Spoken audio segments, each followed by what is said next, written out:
Hello दोस्तों, तो जैसे कि आप लोग देख पा रहे हैं, क्लास 8 की मॉडल पेपर मैं करा रहा हूँ। और आज मैं दोस्तों आप लोगों के लिए लेके आया हूँ क्लास 8 की मॉडल पेपर विज्ञान का, यानी कि साइंस के मॉडल पेपर जो 2025 एग्जाम के लिए बहुत ही इंपॉर्टेंट होने वाले हैं। और एक चीज़ आप लोगों को बता दूं कि इस बार के क्वेश्चन सारे ऑब्जेक्टिव होने वाले हैं, यानी कि 50 के 50 क्वेश्चन आप लोगों का क्या होगा, ऑब्जेक्टिव होगा। ठीक है, यहाँ पे देख सकते हो ऑब्जेक्टिव, यानी कि 50 के 50 क्वेश्चन ऑब्जेक्टिव होगा। और एग्जाम 1 घंटा का होगा। टोटल समय कितना मिलेगा, 1 घंटा। ठीक है, चलिए।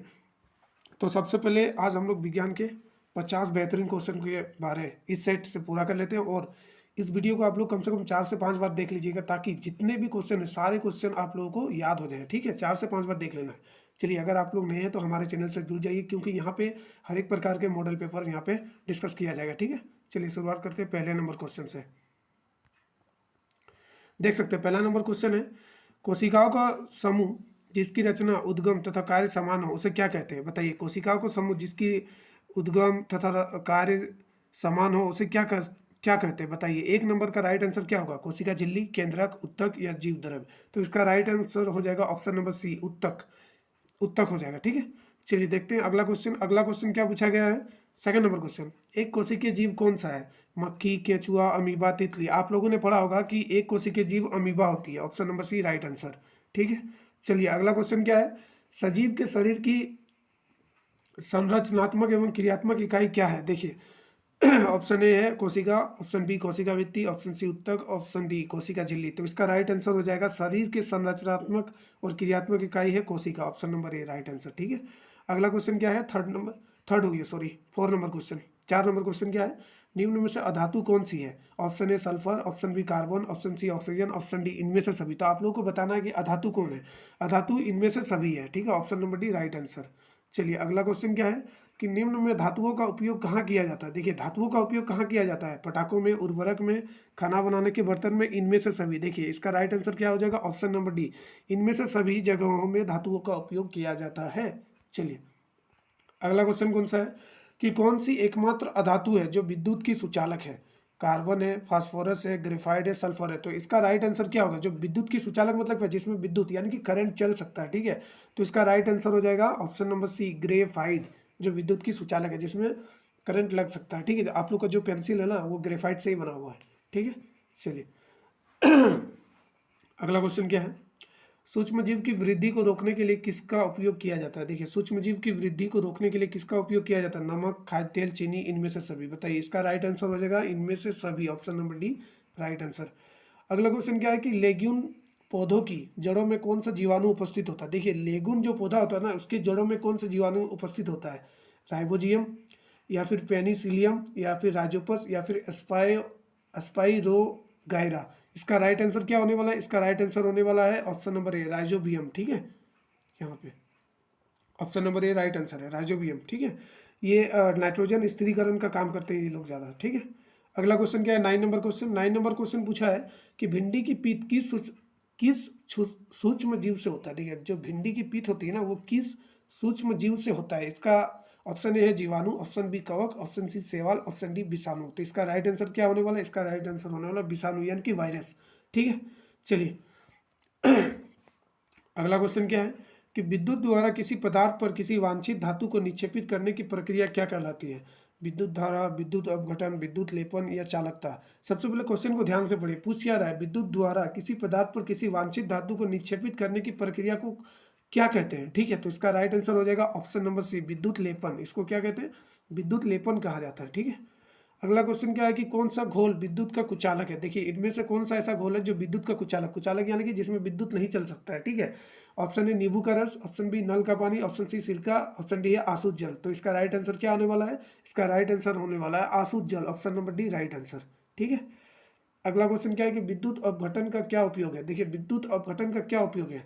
धातुओं के निष्कर्षण में, धातुओं के शुद्धिकरण में, इलेक्ट्रोप्लेटिंग में, या सभी में? तो इसका राइट आंसर हो जाएगा ऑप्शन नंबर डी, इनमें से सभी। ठीक है, सभी में होता है उपयोग। चलिए अगला क्वेश्चन क्या है? 30 नंबर क्वेश्चन। 30 नंबर क्वेश्चन क्या कर रहा है? निम्न में कौन जीवों के जन्म की अलैंगिक विधि है? ठीक है, निषेचन, कायांतरण, मुकुलन या गर्भधारण? ठीक है, तो इसका राइट आंसर हो जाएगा ऑप्शन नंबर डी, गर्भधारण। ये है कौन सा विधि? अलैंगिक विधि। ठीक है, चलिए अगला क्वेश्चन क्या है कि बाह्य निषेचन किस में होता है। देखिए 40 नंबर क्वेश्चन, बाह्य निषेचन किस में होता है। तो 40 नंबर क्वेश्चन का राइट आंसर क्या होने वाला है, मछली में, स्टारफिश में, या मेढक में, या सभी में। तो सभी में होता है, ठीक है, 14 का डी नंबर। चलिए अगला क्वेश्चन, निषेचन के परिणाम स्वरूप क्या बनता है। देखिए 15 नंबर क्वेश्चन क्या पूछ रहा है, निषेचन के परिणाम स्वरूप क्या बनता है, भ्रूण, युग्मज, गर्भ या क्लोन। इसका राइट आंसर क्या होने वाला है, युग्मज। निषेचन के बाद क्या बनता है, युग्मज बनता है, ठीक है। चलिए अगला क्वेश्चन क्या है कि दो सतहों पर संपर्क के कारण कौन सा बल लगता है। देखिए दो सतह के बीच में जो संपर्क होता है ना, उसमें कौन सा बल लगता है। तो पेशीय बल, चुंबकीय बल, घर्षण बल, गुरुत्व बल। तो इसका राइट आंसर क्या होने वाला है, ऑप्शन नंबर सी, घर्षण बल लगता है, ठीक है। चलिए अगला क्वेश्चन क्या है कि एकांक क्षेत्र पर कार्यरत बल को क्या कहते हैं। देखिए एकांक क्षेत्र में जो बल होता है, जो कार्यरत होता है, उसको क्या कहते हैं। चलिए इसका ऑप्शन है ऊर्जा, आयतन, दाब या द्रव्यमान। तो इसका राइट आंसर क्या होने वाला है, दाब, ऑप्शन नंबर सी, ठीक है। अगला क्वेश्चन क्या है कि निम्नलिखित बलों में कौन सा संपर्कित बल है। बताइए इनमें से कौन सा बल है जो कॉन्टैक्ट बल है, पेशी बल, चुंबकीय बल, स्थिर विद्युत बल या गुरुत्व बल। तो इसका राइट आंसर हो जाएगा ऑप्शन नंबर ए, पेशी बल, ठीक है, ये कॉन्टैक्ट बल है, ठीक है। चलिए अगला क्वेश्चन क्या है, अगला क्वेश्चन है सूर्य नाभिकीय अभिक्रियाओं द्वारा क्या उत्पन्न करता है। देखिए सूर्य नाभिकीय अभिक्रियाओं द्वारा क्या उत्पन्न करता है, उष्मा का, प्रकाश का, दोनों का, कोई नहीं। इसका राइट आंसर क्या होने वाला है, ऑप्शन नंबर सी, दोनों। सूर्य नाभिक से दोनों का निष्कर्षण करता है, उष्मा का भी, प्रकाश का भी। चलिए अगला क्वेश्चन क्या है कि कौन जीवाश्म ईंधन नहीं है। देखिए जीवाश्म ईंधन यानी कि जो मृत जीवों से बना है, ठीक है, कोयला, लकड़ी, प्राकृतिक गैस, पेट्रोल। तो इसमें से लकड़ी जो है ये जीवाश्म ईंधन नहीं है, ठीक है। अगला क्वेश्चन क्या है कि किसी पदार्थ के दहन के लिए क्या आवश्यक है। देखिए किसी भी पदार्थ को जलाने के लिए ऑक्सीजन की आवश्यकता बहुत जरूरी है। दहनशील पदार्थ, ज्वलन ताप, ऑक्सीजन और इनमें से सभी। तो इसका राइट आंसर क्या हो जाएगा, इसका राइट आंसर हो जाएगा इनमें से सभी। देखिए दहनशील पदार्थ भी तो चाहिए आग जलाने के लिए, ज्वलन ताप भी चाहिए, और ऑक्सीजन के प्रेजेंस में ही जलेगा, ठीक है। चलिए अगला क्वेश्चन क्या है कि जीवन काल की वो अवधि जब शरीर में ऐसे परिवर्तन होते हैं जिनके परिणाम स्वरूप जनन परिपक्वता आती है, ये क्या कहलाता है। बताइए बाल्य अवस्था, युवावस्था, किशोरावस्था या वृद्धावस्था। इसका राइट आंसर क्या हो जाएगा, इसका राइट आंसर हो जाएगा किशोरावस्था, ऑप्शन नंबर सी। चलिए अगला क्वेश्चन क्या है कि क्रोध, चिंता एवं उत्तेजना की अवस्था में कौन सा हार्मोन उत्तरदायी है। देखिए क्रोध, चिंता एवं उत्तेजना की अवस्था में कौन सा हार्मोन उत्तरदायी है, बताइए। Option A thyroxine, option D E, option B adrenaline, option C testosterone, option D estrogen. इसका राइट आंसर क्या होने वाला है, बताइए। इसका राइट आंसर होने वाला है ऑप्शन नंबर बी, एड्रीनेलिन, ठीक है, एड्रीनेलिन, जिससे गुस्सा आता है वगैरह, ये सारा इसी हार्मोन से होता है, ठीक है। अगला क्वेश्चन क्या है कि बच्चे के लिंग निर्धारण के लिए कौन सा उत्तरदायी है। बताइए बच्चे के लिंग धारण के लिए सबसे ज्यादा उत्तरदायी है पिता, ठीक है, ऑप्शन नंबर बी। चलिए अगला क्वेश्चन क्या है कि यदि आपतन कोण का मान 30 डिग्री है तो परावर्तन कोण का मान कितना होगा। देखिए आप लोगों ने पढ़ा होगा प्रकाश का परावर्तन। तो option number A 15 degree, option B 60 degree, option C 30 degree, option D इनमें से कोई नहीं। तो इसका राइट आंसर क्या हो जाएगा, 30 ही डिग्री होगा, ठीक है, ऑप्शन नंबर सी। चलिए अगला क्वेश्चन क्या है कि समतल दर्पण से बना प्रतिबिंब होता है। देखिए समतल दर्पण से जब कोई प्रतिबिंब बनता है तो वो कैसा बनता है, आभासी, वास्तविक, धुंधला या कोई नहीं। तो इसका राइट आंसर हो जाएगा ऑप्शन नंबर ए, आभासी बनेगा हमेशा, और हमेशा सीधा। यानी कि जो बिंब की ऊंचाई जितनी रहेगी उतनी दर्पण पे भी दिखेगा, ठीक है। जैसे हम लोग आईना देखते हैं तो वो समतल दर्पण का उदाहरण है, ठीक है। चलिए अगला क्वेश्चन क्या है कि वो यंत्र जो दृष्टि रेखा पर नहीं रहने पर वस्तुओं को भी दिखा सकता है, क्या कहलाता है, पेरिस्कोप, किल्डोस्कोप, विक्षेपण या दूरबीन। बताइए इसका राइट आंसर क्या होने वाला है, ऑप्शन नंबर ए, पेरिस्कोप होने वाला है, ठीक है। चलिए राइट आंसर। अगला क्वेश्चन, काटी गई फसल से बीजों या दानों को अलग करना क्या कहलाता है। निराई, ओसाई, कटाई, थ्रेसिंग। बताइए ये मोस्ट इंपॉर्टेंट क्वेश्चन है, ये बार बार पूछता है, ठीक है। तो इसका राइट आंसर क्या हो जाएगा, थ्रेसिंग। काटी गई फसल को, उसके जो दाना को निकाला जाता है बीजों को, तो उसको हम लोग थ्रेसिंग बोलेंगे, ठीक है। चलिए अगला क्वेश्चन क्या है कि अनाज के भंडारण के लिए अनाज में नमी की मात्रा कितनी होनी चाहिए। बताइए अनाज के भंडारण के लिए अनाज में नमी की मात्रा क्या होनी चाहिए। इसका राइट आंसर क्या होगा, 12% से कम, 22% से कम, या 14% से कम, या फिर 24% से कम। तो इसका राइट आंसर होने वाला है आप लोगों का ऑप्शन नंबर सी, 14% से कम, ठीक है। चलिए अगला क्वेश्चन क्या है कि किस जीव को किसानों का मित्र कहा जाता है, सांप, हाथी, चूहा, केचुआ। तो इसका राइट आंसर कौन सा होगा, ऑप्शन नंबर डी, केचुआ को कहा जाता है, ठीक है। चलिए अगला क्वेश्चन क्या है कि सूर्य के सबसे ऊपरी सतह का तापमान कितना होता है। देखिए सूर्य के सबसे जो उत्तरी सतह होता है ना, उसका तापमान कितना होता है, 5000 degree Celsius, 6000 degree Celsius, 15000 degree Celsius या फिर 25000 डिग्री सेल्सियस। इसका राइट आंसर क्या होने वाला है? Option number B 6000 degree Celsius होता है। ठीक है, चलिए अगला क्वेश्चन क्या है कि निम्न में से कौन प्राकृतिक उपग्रह है? सूर्य, चंद्रमा, ध्रुव तारा, आर्यभट्ट। देखिए चंद्रमा पृथ्वी का एक उपग्रह है जो प्राकृतिक भी है। ठीक है, तो इसका राइट आंसर हो जाएगा चंद्रमा, ऑप्शन नंबर बी। किस ग्रह का द्रव्यमान सबसे अधिक है? बताइए किस ग्रह का द्रव्यमान सबसे अधिक है? पृथ्वी, शुक्र, बृहस्पति, मंगल। तो इसका राइट आंसर क्या होने वाला है? ऑप्शन नंबर सी, बृहस्पति का द्रव्यमान सबसे अधिक है, सबसे भारी ग्रह है। चलिए क्वेश्चन नंबर 34, घर्षण हमेशा है, हानिकारक है, लाभदायक है, आरोपित बल की दिशा में कार्य करती है या आरोपित बल का विरोध करती है? बताइए इसका राइट आंसर क्या होने वाला है? इसका राइट आंसर होने वाला ऑप्शन नंबर डी, आरोपित बल का विरोध करती है घर्षण। ठीक है, चलिए अगला क्वेश्चन क्या है कि घर्षण निर्भर करता है। बताइए घर्षण किस पर निर्भर करता है? पृष्ठ की प्रकृति पर, वस्तु के भार पर, दोनों पर या किसी पर भी नहीं? इसका राइट आंसर क्या होने वाला है? ऑप्शन नंबर सी, दोनों पर। ठीक है, घर्षण बल जो है पृष्ठ की प्रकृति पर भी निर्भर करता है और वस्तु के भार पर भी। चलिए अगला क्वेश्चन क्या है कि घर्षण बढ़ने का तरीका निम्न में कौन है? घर्षण बढ़ने की तरीका निम्न में से कौन सा है? स्नेहक द्वारा, बॉल बेरिंग द्वारा या सतह रुखड़ाकर या कोई नहीं? इसका राइट आंसर क्या होगा? ऑप्शन नंबर सी, सतह रुखड़ाकर।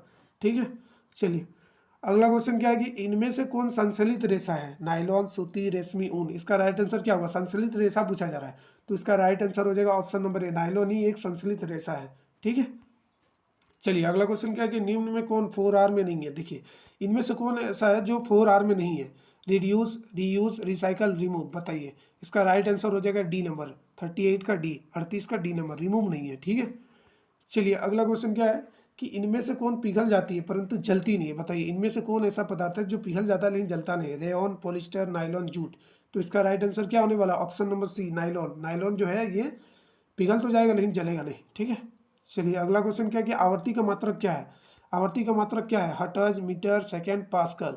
आवर्ती का मात्रक है हर्ट्ज। ठीक है, मीटर तो दूरी का है, सेकंड समय का है, पास्कल दाब का है। ठीक है, चलिए अगला क्वेश्चन क्या है कि एक कंपन में लगे समय को क्या कहते हैं? एक कंपन में लगे समय को क्या कहते हैं? आवर्ती, आवर्तकाल, आयाम या कोई नहीं? इसका राइट आंसर क्या हो जाएगा? इसका राइट आंसर हो जाएगा आवर्तकाल। ठीक है, ऑप्शन नंबर बी। चलिए अगला क्वेश्चन क्या है कि ध्वनि संचरित हो सकती है केवल ठोस में, केवल द्रव में, केवल वायु या गैस में, ठोस, द्रव, गैस, तीनों में? बताइए इसका राइट आंसर क्या होने वाला? बहुत ही मोस्ट इंपॉर्टेंट क्वेश्चन है ये। ठीक है, इसका राइट आंसर हो जाएगा ठोस, द्रव, गैस, तीनों में ध्वनि संचरण कर सकती है। ठीक है, चलिए अगला क्वेश्चन क्या है कि किसी आवेशित वस्तु से आवेश को पृथ्वी में स्थानांतरित करने की प्रक्रिया को क्या कहते हैं? भू संपर्कन, तड़ित, प्रतिकर्षण, कोई नहीं? ये बहुत ही इंपॉर्टेंट क्वेश्चन है। ठीक है, इसका जो आंसर होगा वो होगा भू संपर्कन। ठीक है, जैसे तड़ित चालक जो होता है हम लोग लगाते हैं, जो तड़ित चालक घर के ऊपर में, जैसे ही वो बिजली गिरता है ना तो वो जो तड़ित चालक होता है उसके साथ एक वायर यानी कि तार जुड़ा रहता है जो पृथ्वी तक संपर्क, भू संपर्क में रहता है। ठीक है, जिसको हम लोग भू संपर्कन कहते हैं। चलिए 44 क्वेश्चन, भूकंप की शक्ति के परिमाप को कैसे मापा जाता है? देखिए भूकंप की शक्ति के परिमाप किस में मापते हैं? सिस्मोग्राफ में, वोल्ट मीटर पर, आमीटर पर या गैल्वेनोमीटर पर? तो सिस्मोग्राफ में मापा जाता है, option number A right answer. ठीक है, चलिए अगला क्वेश्चन, आवेश कितने प्रकार के होते हैं? देखिए आवेश कितने प्रकार के होते हैं? 1, 2, 3 या 4? इसका राइट आंसर क्या होगा? आवेश जो होते हैं ना 2 प्रकार के होते हैं, धन आवेश, ऋण आवेश। ठीक है, चलिए अगला क्वेश्चन क्या है कि वायुमंडल में निलंबित सूक्ष्म ठोस या तरल कण के बादल को क्या कहते हैं? धुआं, एरोसोल, वाष्प या क्लोरोफ्लोरोकार्बन, CFC? तो इसका राइट आंसर क्या होने वाला है? इसका राइट आंसर होने वाला एरोसोल कहते हैं। ठीक है, ऑप्शन नंबर बी। चलिए अगला क्वेश्चन क्या है कि वायुमंडल में ऑक्सीजन गैस कितना प्रतिशत है? 78%, 21%, 0.3% या 0.7%? तो ऑक्सीजन जो है वायुमंडल में 21% है। ठीक है, 78% क्या है? नाइट्रोजन है। ठीक है, चलिए अगला क्वेश्चन क्या है कि वनोन्मूलन का अस्थायी हल क्या है? मरुस्थलीकरण, ठीक है, जंतु संरक्षण, पुनर् पुनर् पुनर्वन वन रोपण या पुनर्चक्रण? ठीक है, पूछ रहा है कि वनोन्मूलन का अस्थायी हल क्या है? तो इसका राइट आंसर क्या हो जाएगा? बताइए इसका राइट आंसर हो जाएगा ऑप्शन नंबर सी, पुनर्वन रोपण। यानी कि वनोन्मूलन को हटाना है तो आपको क्या करना पड़ेगा? वन को लगाना पड़ेगा। ठीक है, चलिए अगला क्वेश्चन क्या है कि काला सोना किसे कहा जाता है? बताइए काला सोना किसे कहा जाता है? कोयला को, लोहा को, पेट्रोलियम को, चुंबक को? तो काला सोना किसी को कहा जाता है? इसका राइट आंसर होगा ऑप्शन नंबर सी, पेट्रोलियम को काला सोना कहा जाता है। ठीक है, चलिए लास्ट क्वेश्चन क्या है कि कौन सा प्राकृतिक संसाधन नहीं है? जल, हवा, सूर्य का प्रकाश, कपड़ा। तो इसमें जो कपड़ा है ना ये प्राकृतिक संसाधन नहीं है। ठीक है, तो ये रहे मोस्ट इंपॉर्टेंट सेट के क्वेश्चन। अगर आप लोग क्लास 8 में हो तो जुड़ जाइए हमारे चैनल से, हमारे चैनल को सब्सक्राइब कर दीजिए और आपके जितने भी साथी हैं उनको शेयर जरूर कर दीजिए, क्योंकि इस बार 50 में 50 क्वेश्चन लाना है आप लोगों को। साइंस में, चाहे मैथ में, चाहे इंग्लिश में, चाहे हिंदी में, चाहे सोशल साइंस में, सब में 50 के 50 क्वेश्चन सही करके आना है, ठीक है। इसके लिए आप लोग को इस सेट को, इस वीडियो को आप लोग को बार बार देखना, कम से कम 5 से 10 बार देख लेना, ताकि सारा क्वेश्चन का आंसर आप लोगों को याद हो जाए, ठीक है। चलिए मिलते हैं अगले वीडियो में, धन्यवाद।